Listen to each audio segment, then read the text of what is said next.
আপনারা জানেন রাষ্ট্রপতি শাসিত সরকারের সময় পদ্ধতির সময়ে এটা রাষ্ট্রপতি একদম প্রিরোগেটিভ রাইট হিসেবে অ্যাবসলিউট রাইট হিসেবে করা। কিন্তু সংসদীয় পদ্ধতির সরকারে যেহেতু এই ফাংশনটাও রাষ্ট্রপতির কাছে প্রধানমন্ত্রীর কনসালটেশন অনুসারে যেতে হয়, সেই হিসাবে সংসদীয় পদ্ধতির সরকারে সেটার ডিল হয়। আমরা বিগত সময়ে দেখেছি রাষ্ট্রে এই ধারার রাষ্ট্রপতির এই ক্ষমতার যথেষ্ট অপব্যবহার হয়েছে, মিসইউজ অ্যাবিউজ যাই বলি সবকিছুই হয়েছে।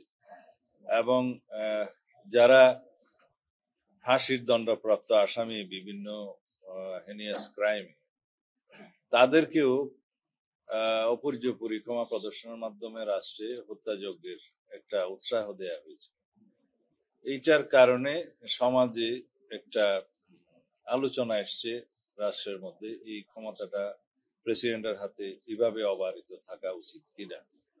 তো সেই সেন্টিমেন্টের সাথে একমত পোষণ করে আইনের মাধ্যমে রাষ্ট্রপতির এই ক্ষমতা প্রয়োগের একটা বিধান আনা যায় কিনা এবং সেই আইনে পরামর্শ সভা বা বোর্ড ইত্যাদি রাখা যায় কিনা এবং তার সাথে কোনো নীতিমালা প্রণয়ন করা যায় কিনা, কি কি পদ্ধতি অনুসরণ করে এই ক্ষমা প্রদর্শনের বিষয়টি করা যায়। তা আমরা নীতিগতভাবে একমত হয়েছি যে রাষ্ট্রপতির এই ক্ষমা প্রদর্শনের বিষয়টি আইন দ্বারা নিয়ন্ত্রিত হবে। কনস্টিটিউশনের আর্টিকেল 100 এর যে বিধানটা বর্তমানে আছে তার সাথে একটা বাক্য সংযোজন করার বিষয়ে সবাই একমত হয়েছে যে তবে রাষ্ট্রপতির এই ক্ষমতা সংসদে প্রণীত আইনের দ্বারা পরিচালিত হইবে, এই লাইনটা সংযোজন করার বিষয়ে একমত হয়েছে। এবং আইনের দ্বারা যে সংসদ যে আইন করবে সেই আইনটা করার সময় সবাইকে নিয়ে আলোচনা করে এবং সেই আইনকে কতটা সমৃদ্ধ করা যায় যাতে মিসইউজ না হয় সেই ক্ষমতার, সেই বিষয়টা তখন আইন প্রণয়নের সময় দেখা যাবে। এবং এখানে অনেকের পরামর্শ আছে যে যে সমস্ত পরিবার ক্ষতিগ্রস্ত হবে, যাদেরকে ক্ষমা করা হলো তার প্রেক্ষিতে তাদেরও একটা অনুমতির বিষয় থাকবে, তাদেরকে অন্তর্ভুক্ত করা হবে, সেটা অনুসরণীয় নীতির মধ্যে থাকবে।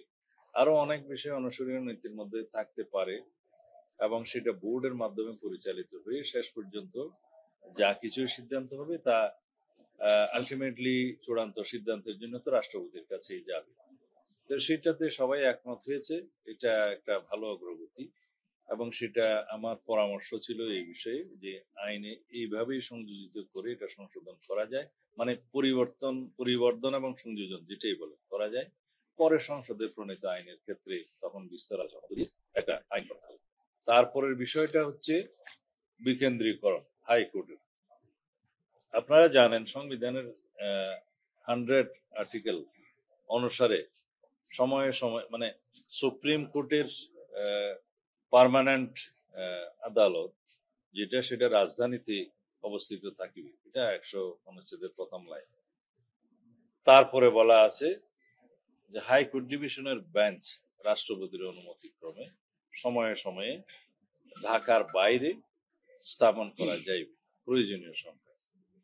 এই বিষয়টাতে আমার প্রথম প্রস্তাব ছিল যে হাইকোর্ট ডিভিশনের বেঞ্চগুলো প্রয়োজনীয় সংখ্যায় সময়ে সময়ে স্থাপন করা যেতে পারে না দিয়ে যাবে শব্দটা দিয়ে একটা বাধ্যতামূলক করা, যে হাইকোর্ট ডিভিশনের সার্কিট বেঞ্চগুলো যাতে প্রতি বছর একবার অথবা দুইবার মানে একাধিকবার প্রয়োজন অনুসারে যাতে ঢাকার বাইরে প্রয়োজনীয় স্থানে, শুধু বিভাগীয় হেডকোয়ার্টার হবে এমন কথা নাই, যেখানে সুপ্রিম কোর্ট উপযুক্ত মনে করবে সেই জায়গায় স্থাপন করতে হবে। এই বিষয়টা বাধ্যতামূলক করার জন্য আমার পরামর্শ ছিল। এবং পরবর্তীতে একটা বিকল্প পরামর্শ দিয়েছি, সেটা হচ্ছে যদি পার্মানেন্ট বেঞ্চ করতে হয় হাইকোর্ট ডিভিশনের সংবিধানে পরিবর্তন এনে, সেই ক্ষেত্রে আমাদেরকে সুপ্রিম কোর্টের একটা আলোচনা সাপেক্ষে করা উচিত। বিকজ আমরা চাই বিচার জনগণের দোরগোড়ায় পৌঁছুক, জনগণ অতি সহজে স্বল্প মূল্যে তার বিচার পাওয়ার ব্যবস্থা করা হোক, এটা জনগণের দাবি, আমরা তার সাথে একমত। কিন্তু ইউনিটারি টাইপ অফ গভর্নমেন্ট এবং স্টেটে, যেখানে প্রভিন্স থাকে না, স্টেট থাকে না, যেখানে লেজিসলেটিভ অ্যাসেম্বলি থাকে না, সেই সমস্ত জায়গায় সেখানে এক্সিকিউটিভ এবং জুডিশিয়ারির ব্রাঞ্চও সেইভাবে থাকে না। সেটা থাকে হলে ফেডারেল টাইপ অফ গভর্নমেন্টে, ফেডারেল টাইপ অফ স্টেটে, বিভিন্ন প্রভিন্সে সেখানে হাইকোর্ট ডিভিশনের পার্মানেন্ট বেঞ্চ থাকে, সেখানে লেজিসলেটিভ অ্যাসেম্বলি থাকে, সেখানে এক্সিকিউটিভ আলাদা ফাংশন করে। মানে এক্সেপশন হচ্ছে যে কিছু ম্যাটার কেন্দ্রীয় সরকারের হাতে রিটেইন থাকে, এবং সেটা আপনারা জানেন যে defence, finance and foreign ministry, এই ফাংশন গুলো সেন্ট্রাল গভর্নমেন্টের হাতে থাকে বা এগুলো ট্রান্সফার থাকে। তো সেই আইডিয়ার যেহেতু বাংলাদেশের নাই ইউনিটারি টাইপ অফ গভর্নমেন্ট, এবং সেইটার বিবেচনায় 1988-এ এইরকম পার্মানেন্ট বেঞ্চ স্থাপনের জন্য একটা সংবিধানের সংশোধনী এসেছিল। তখন জাস্টিস এফ কে মুনিম, যার যতটুকু আমার মনে পড়ে চিফ জাস্টিস, সেই সময় করা হয়েছিল। বাট সেই আইনটা, সংবিধানের সেই সংশোধনীটা চ্যালেঞ্জ হয় এবং হাইকোর্টে সেই সময় একটা ভার্ডিক্ট আসে। সেই ভার্ডিক্টে বলা হয়েছে যেহেতু ইউনিটারি টাইপ অফ নেচারে আমাদের রাষ্ট্র চলে, যেহেতু প্রভিন্স নাই, সেই ক্ষেত্রে হাইকোর্টের পার্মানেন্ট বেঞ্চ ওখানে স্থাপন হওয়া এটা আইন সিদ্ধ নয় বলে এটা এটা আনকনস্টিটিউশনাল ডিক্লার্ড হয়। আমি সেই জিনিসটা মাথায় রেখে পরামর্শ দিয়েছি, যদি আবার আমরা সংবিধানে সবার আলোচনা ক্রমে যেটা হয়েছে, সম্মতিক্রমে আমরা সংবিধানে সেই পরিবর্তনটা আনলাম, কিন্তু আপনারা জানেন লেজিসলেচারের একটা এখতিয়ার আছে, সেটা সংসদ আইন পাস হতেই পারে, কিন্তু জুডিশিয়ারির আর একটা এখতিয়ার আছে। সুপ্রিম কোর্ট হচ্ছে যে কনস্টিটিউশনের ইন্টারপ্রিট করার জন্য অথরিটি, এবং বলা হয় supreme court is the guardian of the constitution.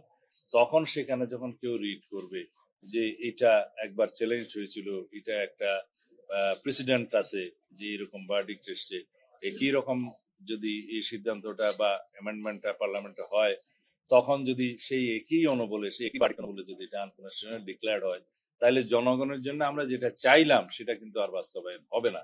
সেই জন্য আমি পরামর্শ দিয়েছি যে আমরা একমত হতে পারি যে হাইকোর্ট ডিভিশনের বেঞ্চ পার্মানেন্টলি বিভাগীয় পর্যায়ে স্থাপন করতে হবে।